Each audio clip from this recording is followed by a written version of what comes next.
let's start. Tonight we're going to talk about gut revival part 2. And so if you're coming in, particularly from the corporations, to hear about the gut health seminar, we did one about 2 weeks ago. And so if you want to find part 1, so here's a screenshot of our webpage, front page. You can see we have a little YouTube channel here, our YouTube channel. You click on that. And, we're morphing from Health Revival Partners to the Chronic Disease Association. It's going to probably take the rest of this year for us to head in this direction. But if you click on that, you'll see home in our videos. So here, for example, is Gut Revival Part 1 that we published about a week ago. So they're available out there. Anybody who can't make these chats will have access to the videos. Of course, you don't have the Q&A, but you have access to other people's questions and, of course, the presentation. So let's get on with part 2. And I think, where do I want to back up to? Yeah, well, the gut's a multi-legged stool. That's what we talked about the first time. Many components to it. Particle size, chewing, partially digested foods, something that's been cooked a little bit, fermented, strong gut acid, liver function, pancreas function, producing digestive enzymes, and really they all work together. And the biggest problem we face is what I call the UG zone. When you're on omeprazole,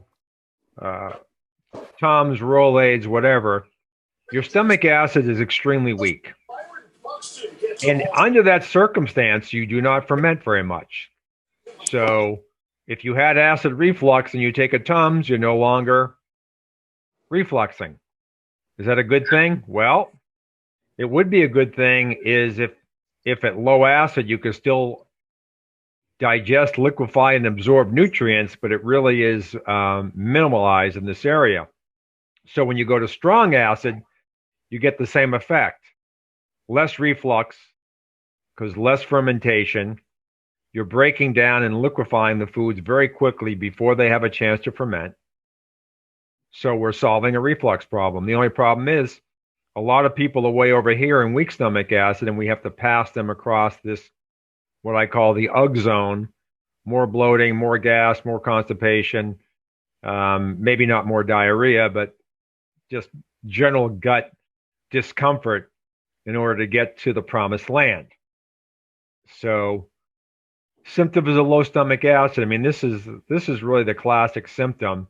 And Dr. Carter explained last time how he went up to see Jonathan Wright up in Seattle, the guru on stomach acid, and actually got scoped. It was an unpleasant experience to find out that his stomach acid was fine. So what do we have for surrogates? We look at absorption. We look at micronutrient content.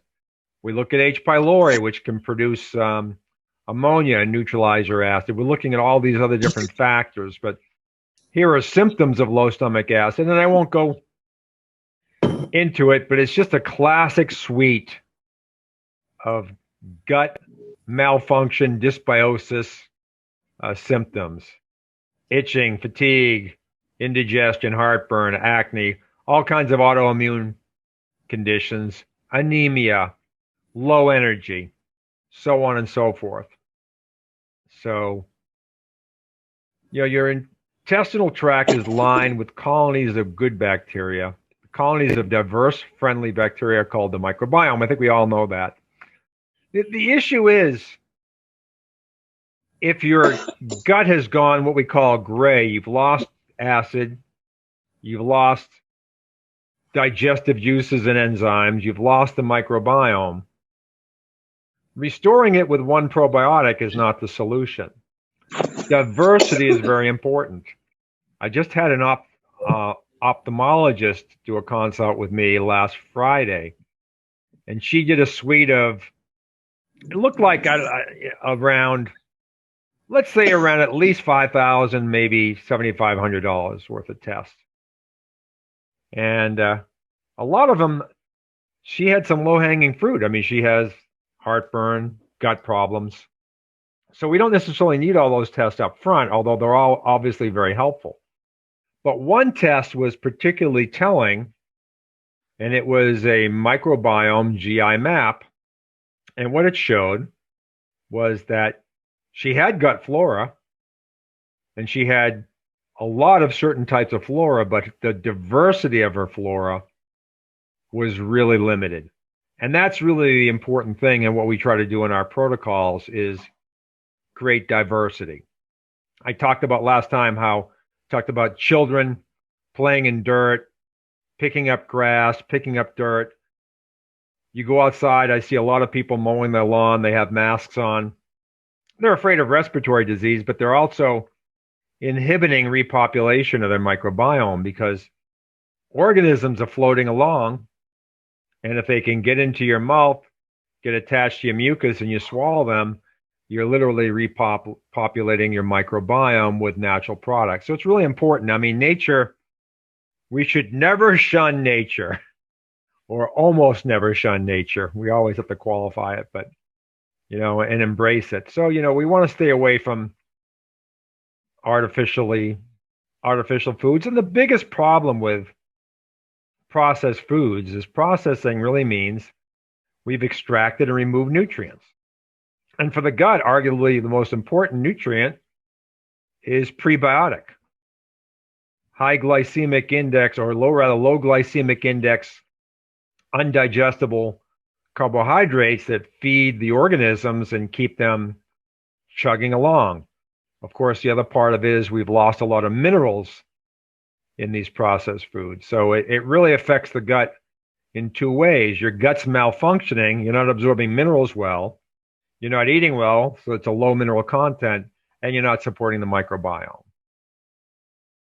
So restoring your microbiome, restoring your entire gut, this is the chart that we're helping people work through. It's our monthly protocol of titration. And I'm not expecting anybody to be able to read this today, but if you have a gut problem and you're working with us, you're most likely going to get a chart like this. And then we'll work with you to customize it based on where your position is on the gut health continuum.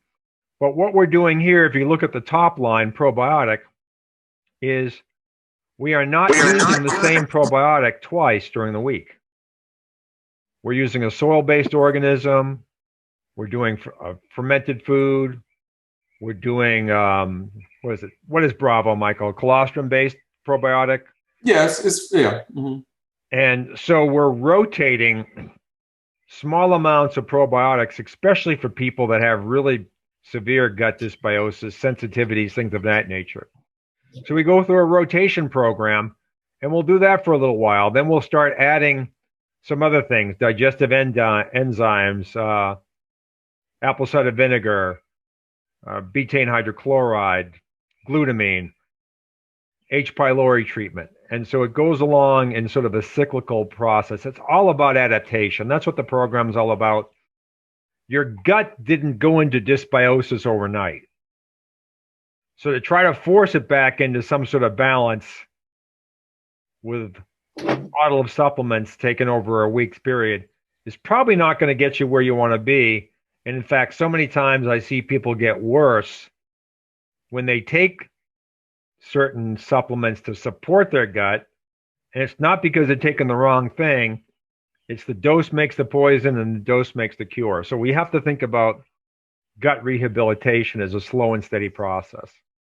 Leaky gut, Dr. Carter's been known to say on many occasions, everybody has some degree of leaky gut. So that's a continuum too. And obviously, signs and symptoms that you're seeing, from brain fog to psoriasis, rheumatoid arthritis, other skin conditions, thyroid issues, joint pain, all these types of things can be titrated back to leaky gut. Is it the only reason? No, but it's something we definitely need to look at. And I believe between poor oral hygiene, even if your oral cavity feels perfect, and gut dysbiosis and leaky gut, So many conditions that people have go back to those two main sources. And I wouldn't say the solutions are easy for either of them, but they're easily identified, and then at least you know your target and you can work to fixing it. Now, Dr. David Jockers has a lot of good content. He's a chiro out of not Marietta. He's up out of Ackworth, Georgia, not too far from Dr. Carter. But I like some of his content, very, very vivid and easy to follow. But leaky gut syndrome, it can be created by dietary proteins that you're allergic to, low hydrochloric acid and enzymes, antibiotics, infections. H. pylori will definitely contribute to leaky gut. Candida, Michael, will that contribute to leaky gut syndrome?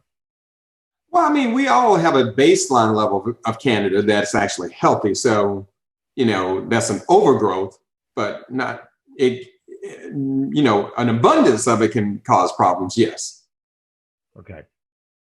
So, really, what the intestine lining is supposed to look like is a nice, tight sieve. Okay. And in leaky gut, you have some porous openings, as we can see from this chart here, where molecules that are probably not completely digested or certainly not broken down to basic constituents of health and building blocks for your tissue regeneration can sneak through into the circulatory system and create inflammation, autoimmunity, so on and so forth. And malabsorption too, because if they're not broken down into pieces that your body can use following your DNA blueprint to reassemble them, then they're not useful either. Let's see. So healthy gut versus leaky gut. What we're talking about, and Dr. Zach Bush used to be a mainstream guy. I think he's Columbia and Yale. Developed a product that's now called Ion Biome. Formerly it was called Restore. But the whole idea was to help your system have the resources to build these connections between cells of the intestinal membrane to hold it together and make that sieve extraordinarily tight. So only substances that have been thoroughly broken down and dissolved can pass through. And of course, in the leaky gut situation, larger things your immune system isn't programmed to understand. And Dr. Carter taught me this several years ago. It's called molecular mimicry, where you are not a chicken. So when you eat chicken protein, your gut breaks down that protein to basic amino acids, the basic building blocks of life. And your immune system completely understands these molecules. But if you only partially break down chicken protein into a string, then that string may elicit an immune response, an autoimmune response, and that string of protein may actually mimic a piece of protein found on an important piece of tissue in your body, like the thyroid. So therefore, this new immune response elicited by that string of protein now also attacks your thyroid and creates something like Hashimoto's. So, one of the things that glutamine is an important amino acid, and the body certainly recognizes it. Bodybuilders use it because it helps them build muscle. It helps them build muscle because when they lift and put stress on muscle, they're breaking the tissue down. Now they have to rebuild it. So glutamine plays a role in muscle membrane reconstruction. It also plays a role in gut lining membrane reconstruction. So it's a very important molecule, and there are a lot of organisms that will produce ammonia, methane, hydrogen, and glutamine plays a role in the management and dissipation of these gases as well. Okay, so there's just some references on glutamine. I've done a lot of research on it recently as we're building out a new protocol or an advanced protocol for Gut 2.0. So do's and don'ts pretty simple. Consume nutrient-dense foods, anything natural. Hint, not in a box or package. I think, I don't want to be premature, but I think we're going to talk about nutrient density next week. And I think it'll be some of the research on nutrient density and nutrient-dense foods are very illuminating. And it'll help you make better choices, I think, if we go over that. So nutrient-dense foods, avoiding the processed foods, and then having consideration for both prebiotic, probiotic, and understanding the consequences of bad bacteria. Last time I told the story of a gentleman who would wake up in the morning and vomit every morning. And it was very simple.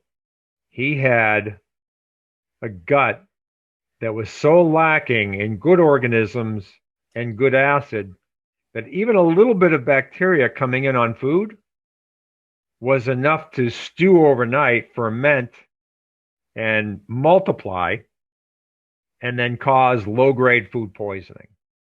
So we all have bad bacteria, like Dr. Carter said. Candida is common. It's commensal at low enough levels. Even H. pylori probably has a beneficial role at low enough levels.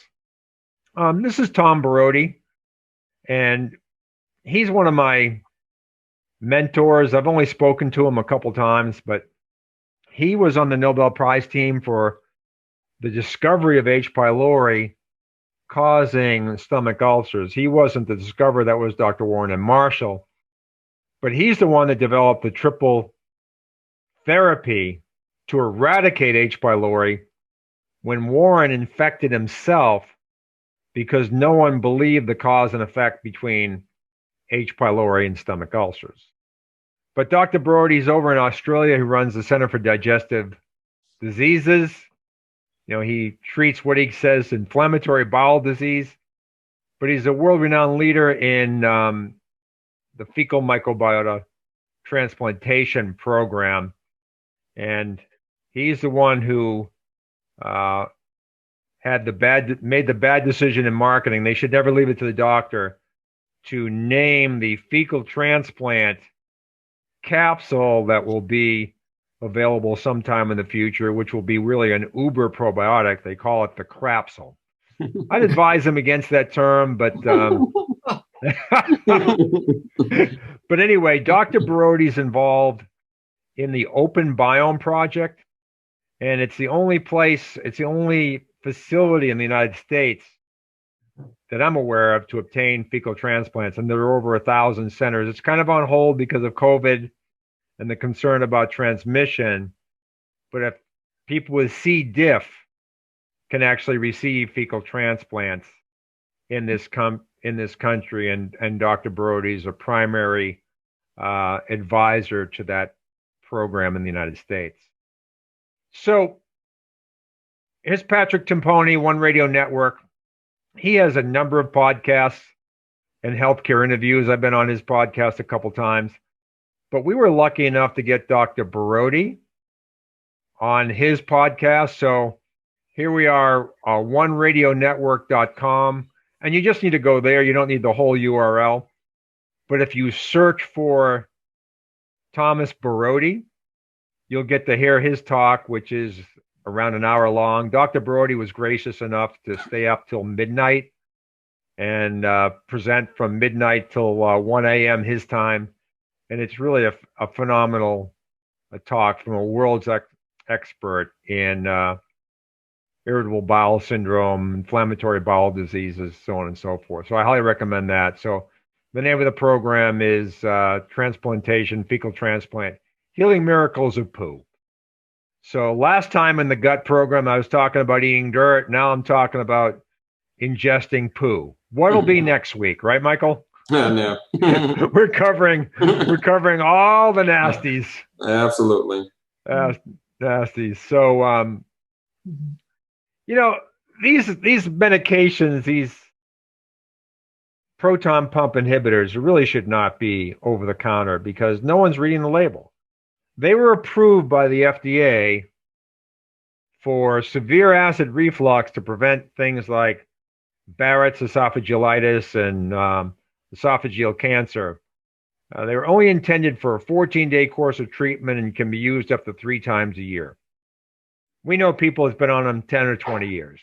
They're malabsorbed, their bones are melting away, they have all kinds of health maladies. So what we can see here, and it's a little blurry, I'm sorry about that, but PPI and bacterial overgrowth, we're talking about SIBO, small intestinal bacterial overgrowth. And the longer you're on one of these drugs, the higher your likelihood of having a large amount of organisms creating methane gas and constipation and hydrogen gas and bloating and gastric distress. So it's really a bad deal. So if you're not testing, you're guessing. And I would say that in the testing space, Dr. Carter is certainly the guru. This is basically just a basic test, IgG allergy test for food sensitivities. And, you know, the way our coaches do it is they'll do a food elimination program. They'll look at the usual suspects, gluten and dairy, and work on eliminating that. But if you really want to find out if something is causing irritation, you really have to eliminate it for at least 6 weeks and then assess symptoms. And so you got to keep good journaling and things of that nature to keep track of your symptoms. But normally if you're eating, a lot of us, like the French, even though they have a pretty diverse culture in terms of food, they tend to eat the same 14 things over and over again. I did a paper on the French paradox. And the foods you eat most commonly will show up as slightly irritating on the antibody test, but we're really looking for the ones that are inflamed. And when we're done talking today, Dr. Carter will talk about much more advanced food allergy testing than is available through groups like KBMO or Allotest, basic allergy testing, food allergy testing companies. H. pylori. H. pylori is very important in our program in terms of identifying it and identifying, more importantly, identifying where it becomes harmful or affects dysbiosis in your gut. So here's an example of a patient. We won't talk about the Toxoplasma gondii, but H. pylori is considered normal at 0.52. The reference interval per LabCorp is 0.79. Now, LabCorp at least does a blood test. Quest does no longer do a blood test for H. pylori. They just do a stool test and a breath test.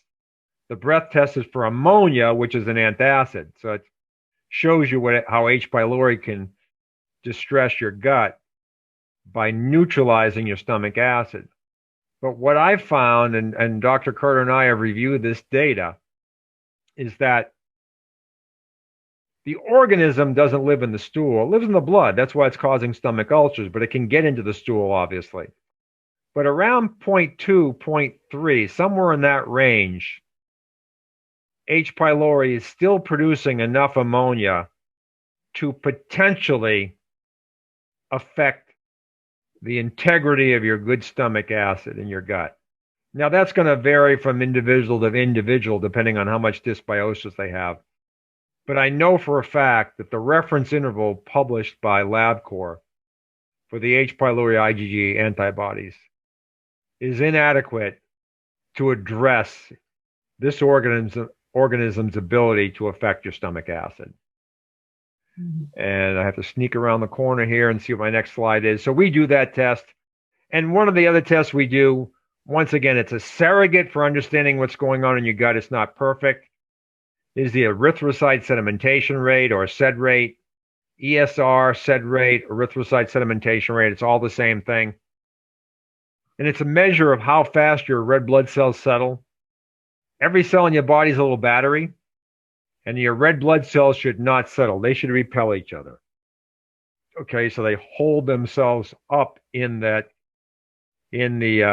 plasma, serum rather. They should not settle.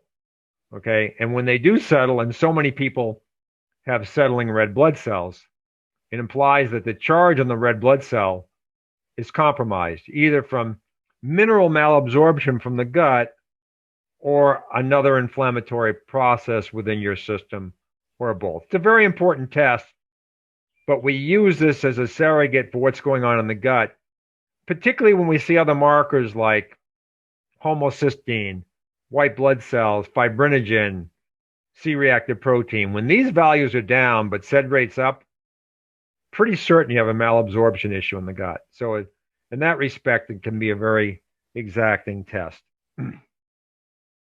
So here's sedimentation rate is associated with increased inflammation, RA, but really what this article is talking about is that poor dietary quality. So in other words, lack of nutrients, particularly minerals, will trigger your erythrocyte sedimentation rate to go up. So it can be poor dietary quality, but I think they need to do and poor absorption of dietary nutrients, in other words, gut dysbiosis, will lead to the same endpoint. So healthy gut's the first step towards a healthy body, and I have one more set of slides I want to show you, and this really relates to a case study, and I have multiple screens open. It's supposed to be right in front of me, but I will find this case study here in a moment, I hope. And we'll talk about that next. It's a very interesting case. And what we see here is we can't find it. And it'll pop up in front of me in a moment. So, right in front of me. Pardon the interruption as the show goes. But what we have is a case study on absorption.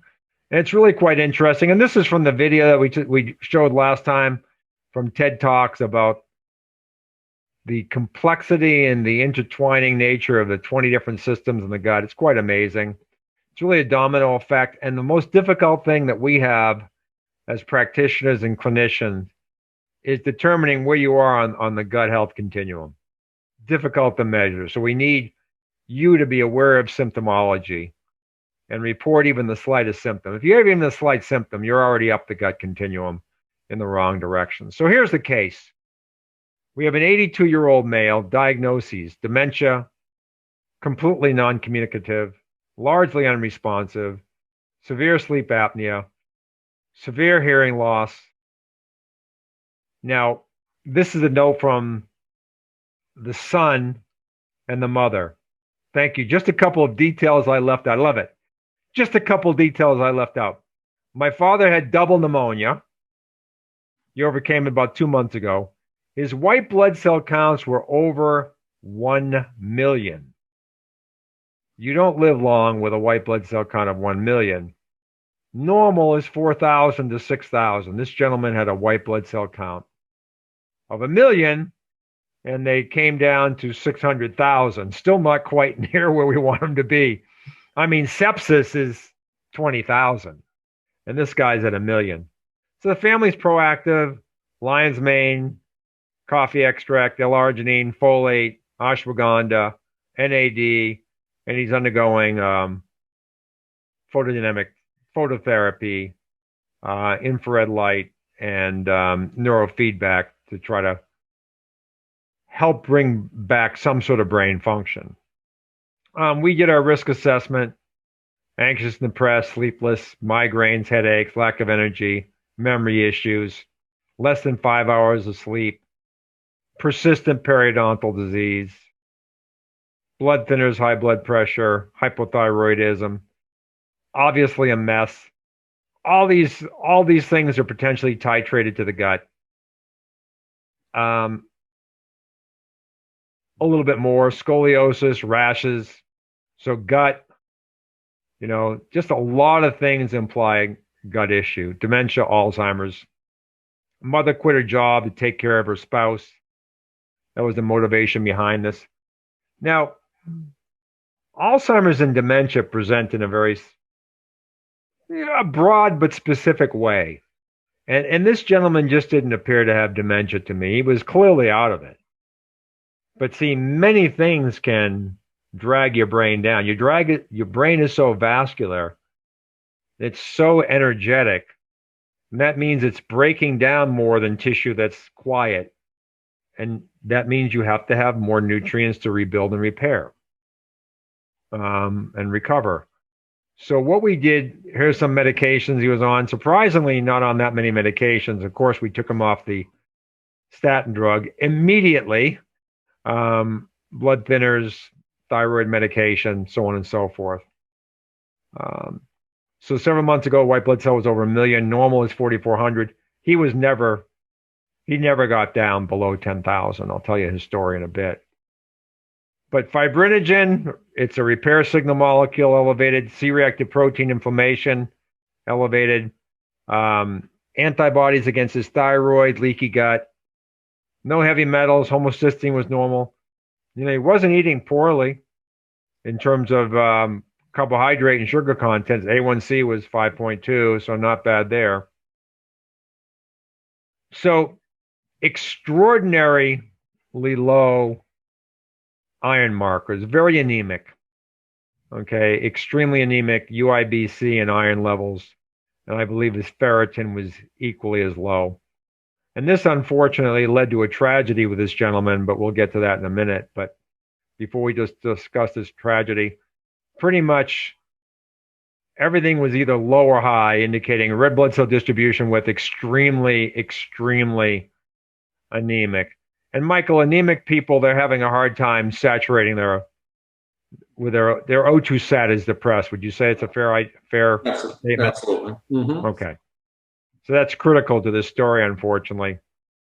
Father had a routine physical today. His GP explained the reason. Well, anyway, they were trying to overdose him with the statin drug, which we took him off.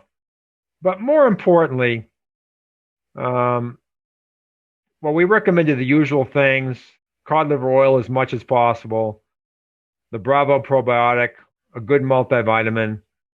But then this is what we decided to do. On the assumption that his gut was driving his quote-unquote dementia, we said, what if we avoid the gut and do what Dr. Carter introduced me 2 years ago, a Myers cocktail? Michael, Myers cocktail, you want to just explain what that is? Oh, it's a nutrient IV that has, different constituents like magnesium and zinc and B vitamins and a whole host of things. So it really repletes the body quite efficiently because it's a main line through, through the blood supply. Right. So the key thing is, in this case, we're avoiding the gut and its presumed malabsorption. So this is right from the patients. We continue to follow the plan. My father had the Immune Boost Myers cocktail yesterday. We notice an obvious improvement. He is speaking a few words today that my mother hasn't heard him say in a long time. He's still mostly nonverbal, but I was also told that those words were targeted and in context. So they weren't just random mumblings like so many highly progressed Alzheimer's patients would utter. He's eating more and faster. Despite this, my mother, we purchase all the vitamins, probiotics we recommend, and we give these to him every day. Made the Bravo probiotic. We'll be giving him more shortly. Getting ozone therapy. Stop the Crestor.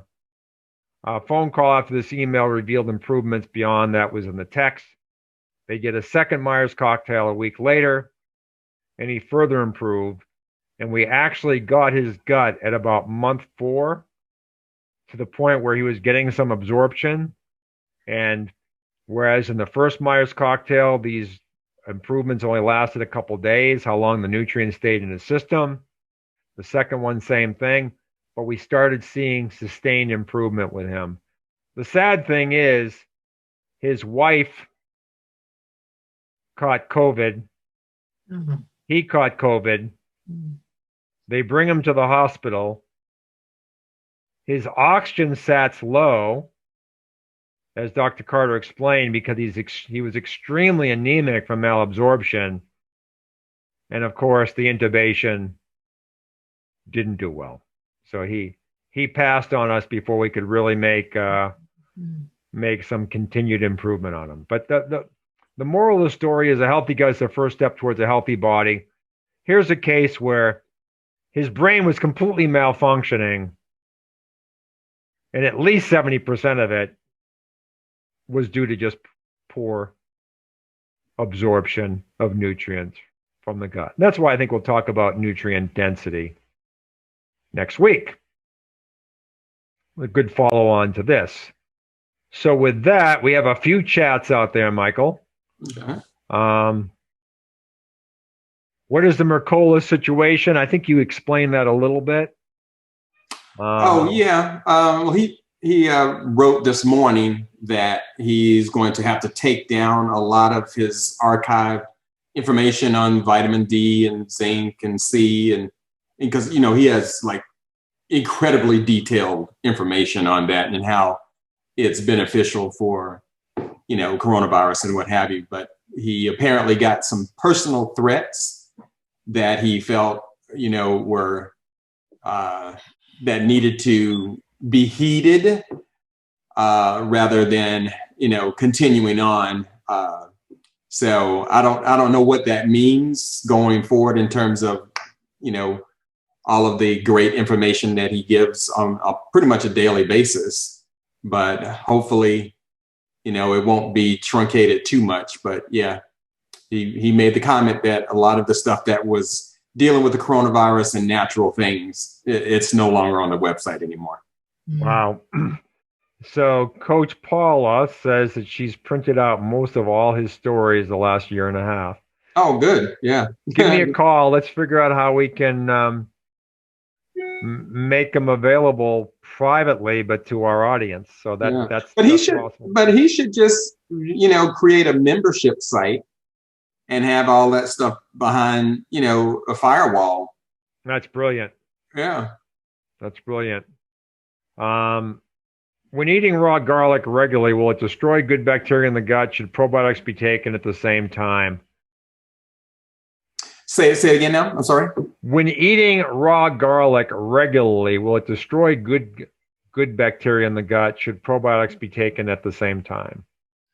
No, I mean, garlic. Yeah, I mean, garlic does have the allicin in it. Does have great capability in destroying, bad bacteria. But as I don't think it really disrupts the good microbiome. Yeah, I don't think that would be an issue. Linda, have you noticed symptoms when you take a lot of garlic? I mean, I think we like to do everything in moderation, but yeah. Well, with the raw garlic, it's actually helping my gut, to be honest, and I feel like I'm fighting something since the surgery I had in my sinus and head, and the garlic is helping me feel better. What sinus things do you have now? Well, I had a CSF leak in my head, and they had to go in through my sinuses and do major reconstruction so they could get to the hole. Ah, gotcha. So it's a long recovery, and I don't want to be on antibiotics, so I'm taking olive leaf extract, and raw garlic is amazing. And raw garlic is helping my gut. Yeah, absolutely. But I would recommend probiotics. But I mean, if you really want to get a really good picture, then do, the GI map, which gives us a much better view of what your microbiome looks like. Okay. And then you can hone in on it a bit more. But definitely, doing the various probiotics, the soil-based, the Bravo, eating fermented foods, all of that stuff. Yeah, quite beneficial. Okay. Yeah, and I like the rotation program especially if your gut's in a dysbiosis. I think if your gut's healthy, then the new things you're introducing will just kind of find their own way. But when your gut's really a mess, you got to slowly reintroduce things and reacclimatize it. I think Lowell, Dr. Carter answered your question. How do you test the gut biome? You just mentioned that. Yeah, the GI map is really good. I mean, there are others. There's a really advanced one called Biome FX. It does take about 5 or 6 weeks to get the results back, but it is super detailed. It's whole genome sequencing. It's actually, they've partnered with Microbiome Labs, the makers of the Megaspore and the whole host of other products. They have a lot of other products now, but really super detailed GI tests. So Gloria says, in the past, Dr. Carter mentioned a good bathtub filter for chlorine. Could he please repeat the name of the filter he recommends? Clearly filtered. Clearly filtered. Mm-hmm. Now, you know, I like to be the economical one here, the Yankee.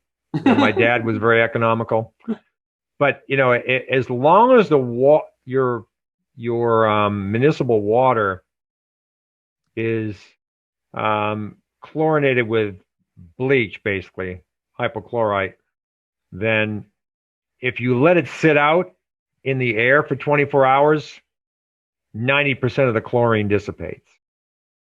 Now, it's kind of tough with a bathtub unless you're going to have an ice tub. Right. Yeah, that's a little rough. But in a pinch, if you go someplace like a hotel or something and you didn't have good source of water, you just put the water in a glass, and overnight most of the chlorine's gone. Now, why do you want to do that? Well, the microbiome. You know, that water is sterilized of all organisms, and you don't want it to do the same to your gut. So, yeah. A lot of municipalities are using chloramines now, right? Some of them are. I asked that question, Steve, to find out. You know, like in my municipality, they're not using the chloramines, but yeah, that's a possibility. But I think most of them are still using the hypochlorite. I could be wrong. But the benefits of filtering is to get the junk out of the water. Oh, I'm not arguing that. I have a whole house filter, Michael. Yeah. Right. I was just mentioning from just bringing up the point that, yeah, you know, if your gut's not optimal and you're drinking tap water, yeah, you're not taking in an antacid, but you're taking in an antimicrobial. You're right, absolutely. Into your gut. And a whole lot of micro drugs. You're taking an antacid and an antimicrobial. You know, with the proton pump inhibitor, it's a double whammy, so it's not something you want to do. Yeah. Is it harmful to do a colon cleanse once in a while, even if not getting a colonoscopy?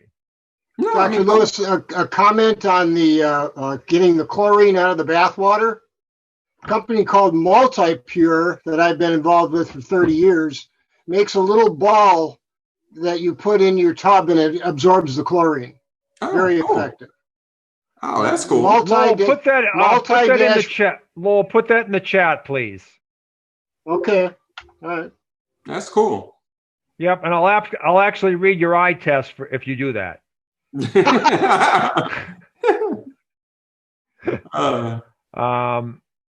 So, you know, when I was tipped over the hump in terms of functional medicine and colon cleansing is when Dr.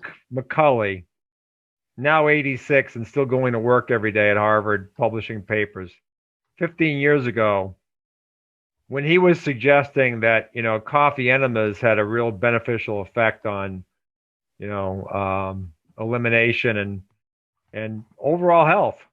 That's when I knew. When Kilmer McCulley, valedictorian of his Harvard Medical School class, is recommending coffee enemas. Yeah.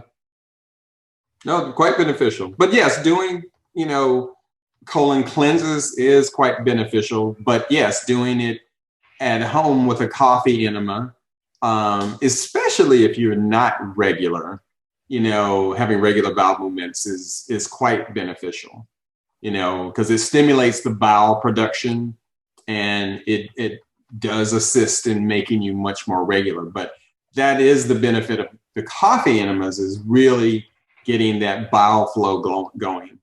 But yes, there are a number of supplements that can help with that as well. But are you saying bile flow? Bile. Mm-hmm. Bile. Okay. B-I-L-E. Yes.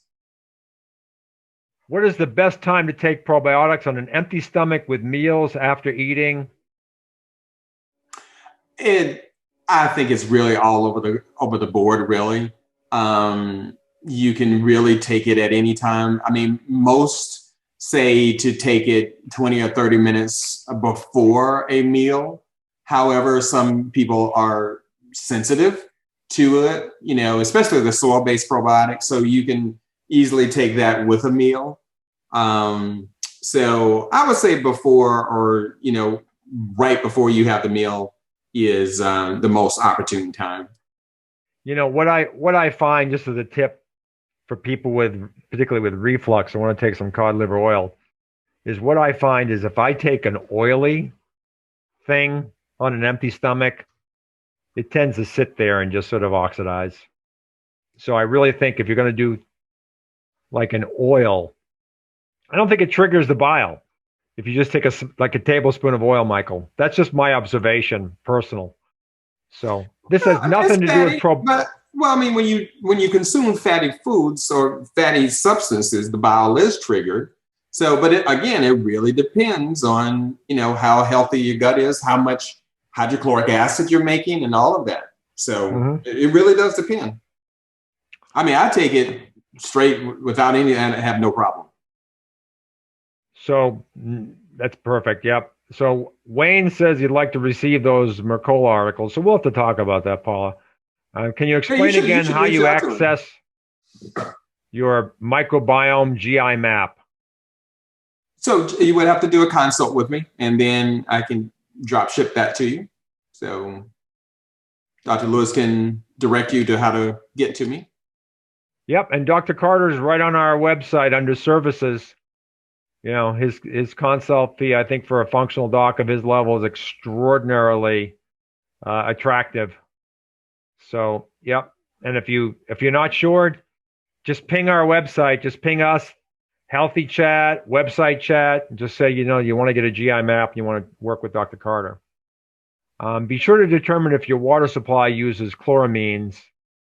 Much harder to remove, need reverse osmosis. Good point. And Lowell says, Multi-Pure makes a ball to put in the bathtub to remove the chlorine. Steve, to everyone, can you speak of delayed gastric emptying, which seems a lot of PPI with GERD also have, or? Yeah, I mean, well, slow gastric emptying is occurring again, also with dysbiosis. The migrating motor complex, which are, the nervous system of the gut, which helps to propel things, that can be compromised because of subacute infections, the dysbiosis, food sensitivities, medications, whole host of things. So it kind of goes back to peeling back the layers of the onion. What is causing that? So can you start with just doing an elimination diet? That's obviously the most inexpensive way to do it, starting with the most common offenders, which would be gluten, dairy, eggs, and grains. That's kind of generally the order of importance. There are other things, obviously, that play a role in that too, but you could try that and then just go with, say, like an autoimmune paleo type diet for a week or two and see if things improve. And if they do, then you can slowly reintroduce different categories of foods one at a time to see if that has, something to, do with that delayed emptying. However, doing a GI map, doing food sensitivity tests, I like the Vibrant America because it's a very extensive look at what the gut is doing. A lot of the zoomers that they have go down to the peptide level, which really gives a great window into, like, let's take, for instance, milk, because there are a lot of different, symptoms that one can get from milk. But when you're actually testing the individual peptides, like, for instance, caseomorphone. So people might have, brain fog or a craving for something, kind of like the gluteomorphones from wheat. It's very addictive. So if your body is making antibodies to those specific peptides, then you at least kind of have a better idea of why you really crave that certain food. So that's the beauty of doing the Vibrant tests at these peptide levels, because you get a whole, for each category, like with dairy, you have a long list of, 20 or 30 different individual peptides that are associated with different symptomatology. It's pretty amazing test, actually. Any special advice for someone without a gallbladder? So once you've had your gallbladder taken out, of course, the liver still makes bile, but it doesn't do it, in a, shall we say, a timed fashion. So it's a continuous leakage of bile. So it does make it, quite a bit more challenging to consume fatty foods. So various supplements can be, utilize things like TUDCA, oxybile, digestive enzymes. Those things in most individuals will have to be added to make digestion more efficient, shall we say, especially for fatty foods. Isn't the MMC in the small intestine? Is it what? Isn't the MMC in the small intestine? The MMC. Oh, the migrating motor complex. Yes. Uh-huh.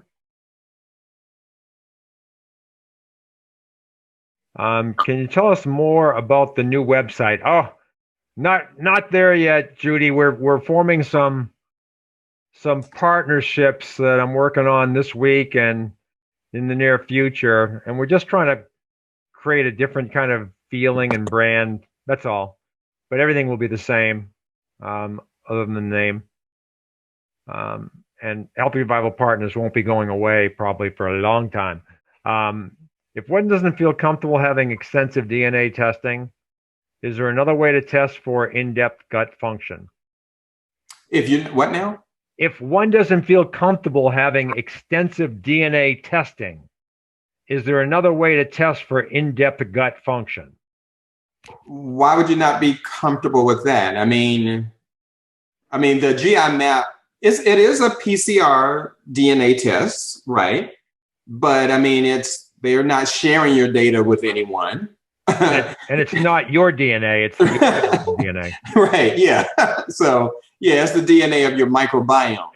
So, yeah, I wouldn't be concerned about that. But that's really the only way to get an in-depth study of your, GI system. When you just go to, LabCorp or Quest and have an ova and parasites test, that's really all you're getting. You're not getting any in-depth, view of your good to bad bacteria ratio and all of that. So, yeah, only specialty labs do that.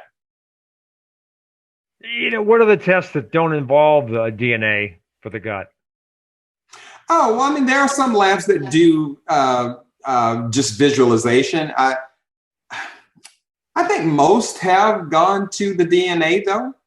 And like I said, Biome FX is the most advanced, and they're doing whole genome sequencing of the microbiome. There used to be a lab that was doing direct visualization, but they're no longer in business anymore. So, and from a parasite standpoint, Dr. D'Angelo, he's, kind of one of the parasite kings, that he does direct visualization of, stool specimens, and, he's probably bar none the best at direct visualization of various stool cultures, because stool cultures by itself, or stool samples, shall we say, not necessarily cultures, don't always pick up parasites. And of course, he's not 100% either, but he's pretty accurate. But also the problem with parasites is that they will tend to auto-digest themselves. So they're very hard to find sometimes, and then if they're in the egg stage, then you might not see them as well. So, but, on our biomarker tests, one can infer if you obviously have the dysbiosis as well, just like Dr. Lewis was alluding to before, having a high SED rate, that, confers, some dysbiosis going on. A high eosinophil rate, anything above 3% is really indicative of parasites, and, so on and so forth. So inferences can be, gleaned from labs and symptoms. But I always like to do testing to see kind of what's in there. I think that's the last question. I just want to make a comment that I have an individual I've been working with now for almost a year with glaucoma and some level of dementia. We brought up his mini mental state a good 7 points so far. But the challenge, Michael, he has Toxoplasma gondii IgG antibodies, and he's been reporting that he has electrical storms across his forehead. We've been treating him now for a good 6 months, and the electrical storms are starting to pass.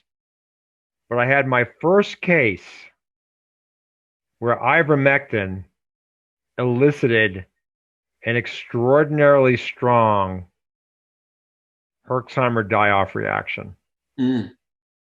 Well, parasites. His wife is very particular about keeping notes and being very careful and, exacting about the journaling she's doing on his symptoms. So the only thing that was changed was just ivermectin. And the electrical storms in his forehead got worse before they subsided. Well, again, also with that, kind of those electrical storms or, twitching movements, or if that's what you're describing as, that can also come from mycotoxins, from mold toxicity as well. Yep. So, and then the other thing is parasites hold on to mycotoxins. So oftentimes when you're trying to, detoxify and bind up toxins, mycotoxins or mold toxins in the body, sometimes that, can be done with, kind of the standard protocols, so to speak. But a lot of individuals get to a plateau, and it really comes down to the parasites that are holding on to those mycotoxins. So having that Herxheimer reaction, you've angered the parasites there with the ivermectin dose. Yep.